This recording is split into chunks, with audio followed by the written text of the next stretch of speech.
الحمد لله نحمده ونستعينه ونستغفره ونعوذ بالله من شرور أنفسنا ومن سيئات أعمالنا. من يهد الله فلا مضل له ومن يضلل فلا هادي له. أشهد أن لا إله إلا الله وحده لا شريك له وأشهد أن سيدنا محمدا عبده ورسوله لا نبي بعده. اللهم صل على سيدنا محمد وعلى آله وصحبه أجمعين. أيها الناس اتقوا الله حق تقاته ولا تموتن إلا وأنتم مسلمون.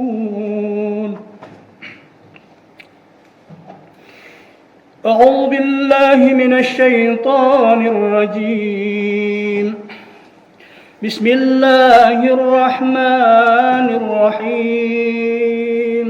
ألف لام ميم.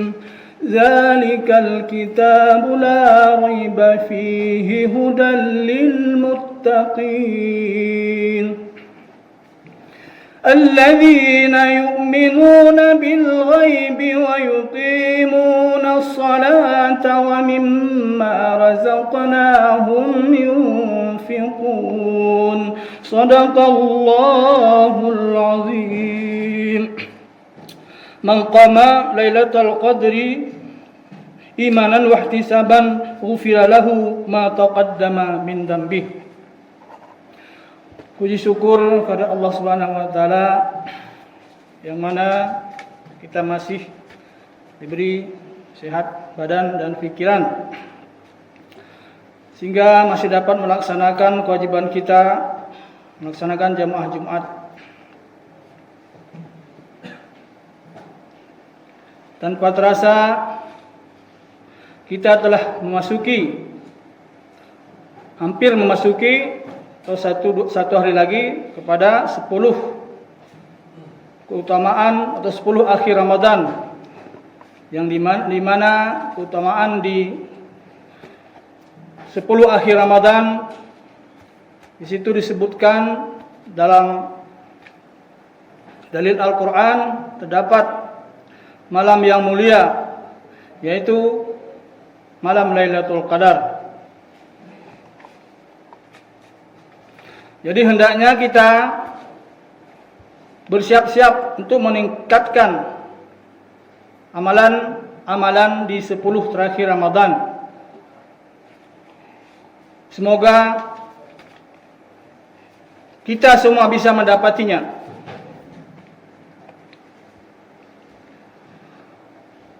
Malam Lailatul Qadar yang disebut dalam surat Al-Qadr yaitu inna anzalnahu fi lailatul qadr. Sesungguhnya kami telah menurunkan Al-Quran pada malam Qadar. Allah yang dari hadis Nabi SAW sudah menyebutkan adalah malam Lailatul Qadar itu di akhir 10 terakhir bulan Ramadan pada malam-malam ganjil khususnya. Namun wallahu alam, karena dari keterangan yang lain juga ada menyebutkan karena Lailatul Qadar itu kita tidak tahu kapan turunnya, maka kita dianjurkan sepenuh bulan Ramadan itu kita harus meningkatkan amalan-amalan yang dianjurkan. Karena kemarin pada 17 Ramadan juga disebut malam turunnya Al-Quran. Itu disebut dengan malam nuzulul Quran. Itu tentunya pada 17 Ramadan yang telah kita lewati, itu malam Kamis kemarin. Pada 17 Ramadan disebutkan itu diturunkan Al-Quran yang pertama sekali yaitu surat Al-Alaq. Surat Al-Alaq yaitu Iqra bismi rabbikal ladzi khalaq, dan seterusnya yang Allah turunkan pertama kali yaitu di Gua Hira, yang pada waktu itu baginda Nabi sallallahu alaihi wasallam dibersihkan dadanya di Gua Hira, dan diturunkanlah surat Iqra. Namun Al-Quran kan diturunnya bukan cuma sekali, karena Al-Quran itu diturunkannya dalam masa yang sangat panjang, yaitu dalam jumlah waktu 22 tahun 2 bulan 22 hari, atau dibulatkan jadi 23 tahun.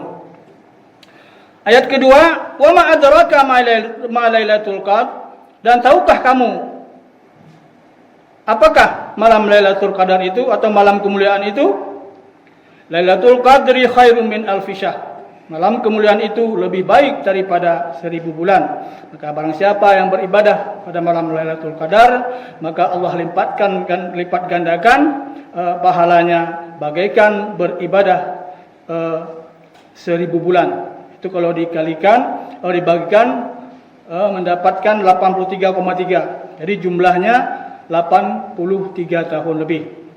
Jadi kalau kita mendapatkan malam itu, maka kita seolah-olah telah beribadah di bawah rata-rata seumur hidup kalau 83 tahun. Jadi rata-rata hidup itu di bawah 83. Berarti seumur hidup telah melakukan ibadah. Maka tentu saja ampunan dan maghfirah akan didapatkan.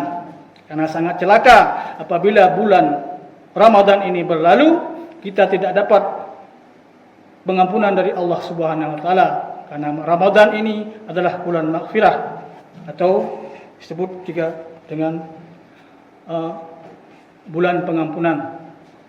Karena kita khawatir belum tentu kita mendapatkannya di tahun yang akan datang. Selawat beriring salam kehadiran Nabi besar Muhammad sallallahu alaihi wasallam yang telah membawa umat manusia dari alam zaman jahiliyah kepada alam yang penuh dengan ilmu pengetahuan dan teknologi seperti sekarang ini. Hadirin sidang jemaah yang dirahmati Allah, dalam sebuah riwayat salah seorang sahabat menceritakan sebuah kisah yang terjadi di masa Rasulullah waktu itu telah berada di Madinah. Sahabat tersebut dipanggil oleh Rasulullah SAW, namun dia tidak menjawabnya karena dia sedang sholat. Maka ketika dia selesai sholat, maka dia menghampiri Rasulullah SAW.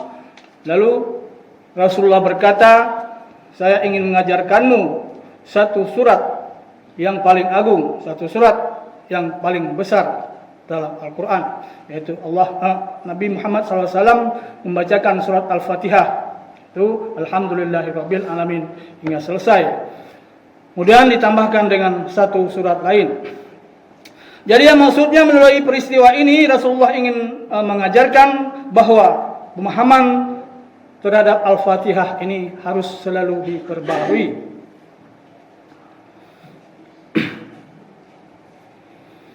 Karena Al-Fatihah ini merupakan surat terbesar, surat teragung di antara surat-surat yang lain. Kemudian Rasulullah juga menjelaskan ini adalah 7 surat yang sangat agung yang Allah turunkan kepada baginda Nabi Muhammad SAW dengan banyak keutamaannya. Jadi wajar dan sangat wajarlah maka kita harus selalu mengulang kaji surat ini supaya sempurna membacanya, sempurna mengamalkannya. Di mana surat ini dalam hadis qudsi juga disebutkan Allah membaginya kepada 2 bagian. Yaitu 7 surat ini dibagi 2. 3 ayat pertama atau setengahnya adalah untuk hambaku kata Allah, dan setengahnya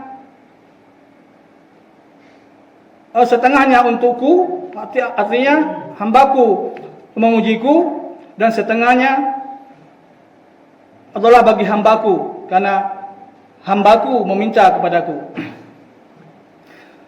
Jadi dari alhamdulillahirabbil alamin sampai maliki yaumiddin, kita memuji Allah, dan di tengah-tengah ada satu satu ayat, yaitu iyyaka na'budu wa iyyaka nasta'in, yaitu ayat ini setengah kita memuji Allah, yaitu iyyaka na'budu, padamulah kami sembah, wa iyyaka nasta'in, dan kepadamulah kami minta pertolongan. Maka dalam pembacaannya pun, kalau di salat tarawih, cara membacanya itu bisa disambung. Maksudnya karena salatnya panjang, disambung. Kalau disambung, maka di sini sebaiknya dalam ilmu tajwid dibagi 3 bagian. Karena apa? Karena di 3 ayat pertama itu di akhir ayatnya ada wakaf qala, itu Allah aula, atau lebih baik berhenti di situ. Iyyaka na'budu wa iyyaka nasta'in, berhenti di situ. Jadi ihdinas siratal mustaqim, kalau panjang nafasnya bisa sampai akhir, tapi kalau nafasnya pendek bisa berhenti, biasanya berhenti di alaihim.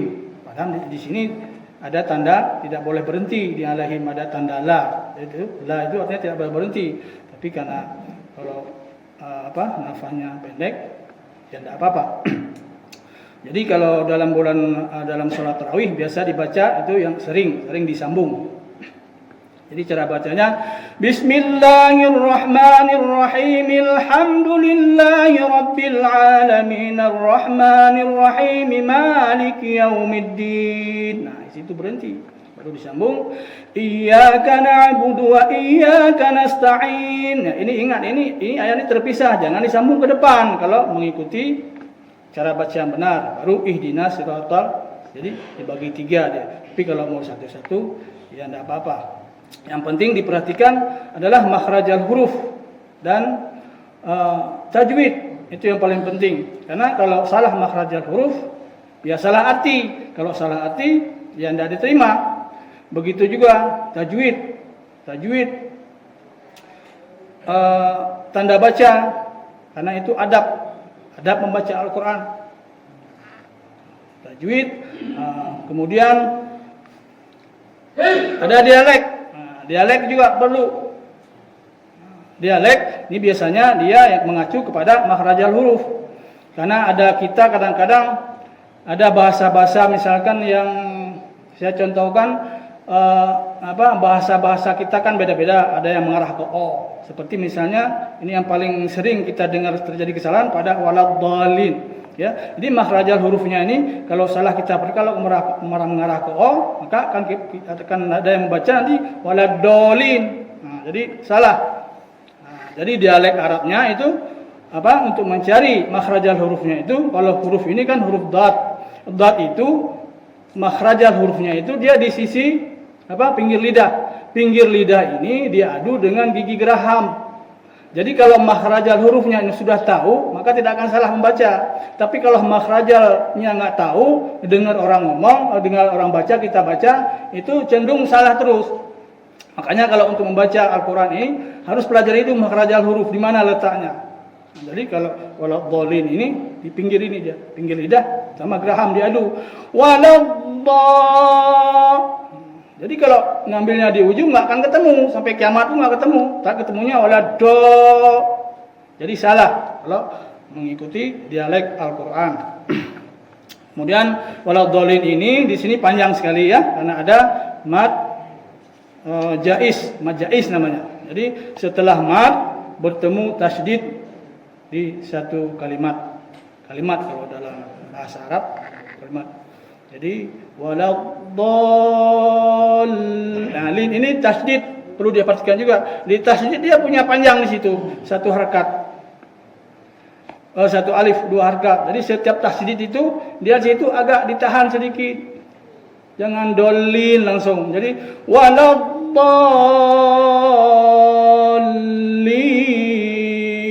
Terakhirnya mat alif sukun. Jadi sangat perlu Ini saya sampaikan karena surat Al-Fatihah ini adalah merupakan rukun solat. Jadi kalau salah Al-Fatihah ini, maka solat tidak sah. Jadi perlu kita ulang kaji.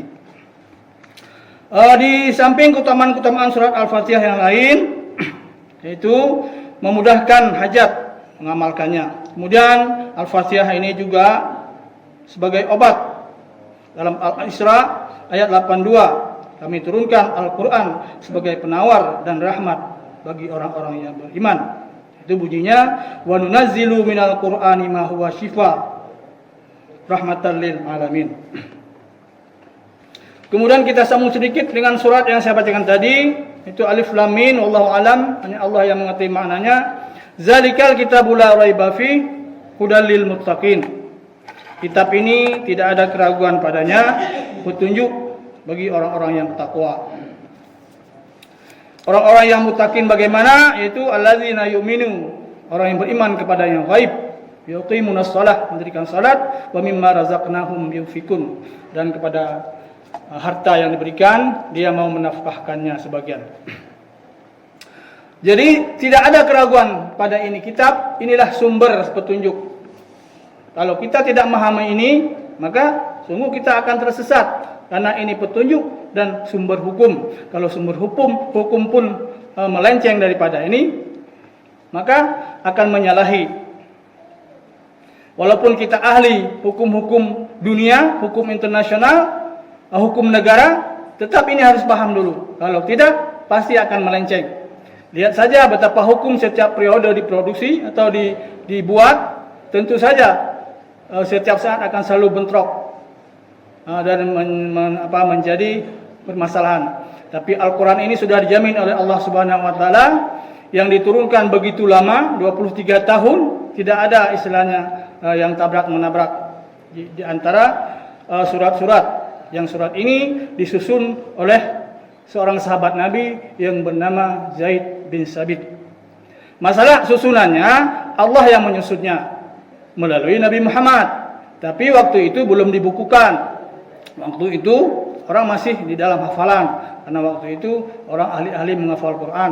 Dan adapun kalau ditulis adalah di tempat-tempat yang terpisah. Ada nulis di pelepah kurma, di kulit dan sebagainya. Maka pada masa Khalifah Abu Bakar, maka diinisiatiflah untuk dibentuk atau diqurankan dan dibukukan seperti ini tersusun.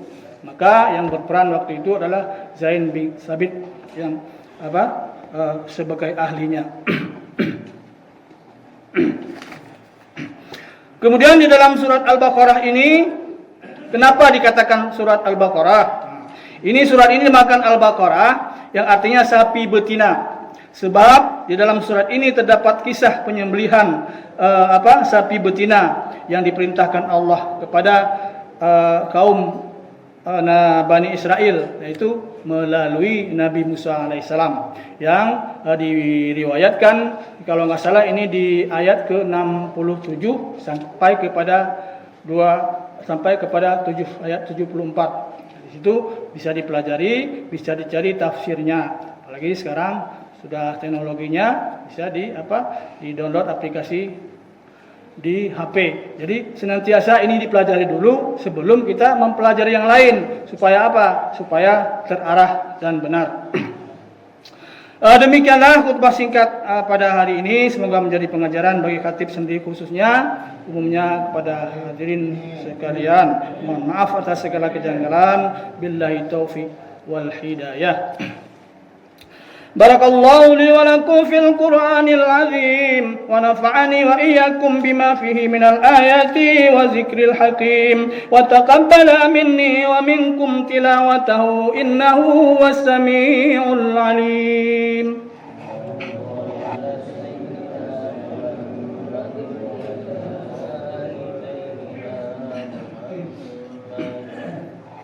Alhamdulillah الحمد لله الذي هدانا لهذا وما كنا لنهتدي لولا أن هدانا الله أشهد أن لا إله إلا الله وحده لا شريك له وأشهد أن سيدنا محمدا عبده ورسوله لا نبي بعده اللهم فصل على سيدنا محمد وعلى آله وصحبه أجمعين أيها الناس اتقوا الله حق تقاته ولا تموتن إلا وأنتم مسلمون إن الله وملائكته يصلون على النبي يا أيها الذين آمنوا صلوا عليه وسلموا تسليما اللهم اغفر للمسلمين والمسلمات والمؤمنين والمؤمنات الأحياء منهم والأموات برحمتك يا أرحم الراحمين عباد الله إن الله يأمر بالعدل والإحسان وإيتاء ذي القربى وينهى عن الفحشاء والمنكر والبغي يعظكم لعلكم تذكرون ولذكر الله أكبر أقيموا الصلاة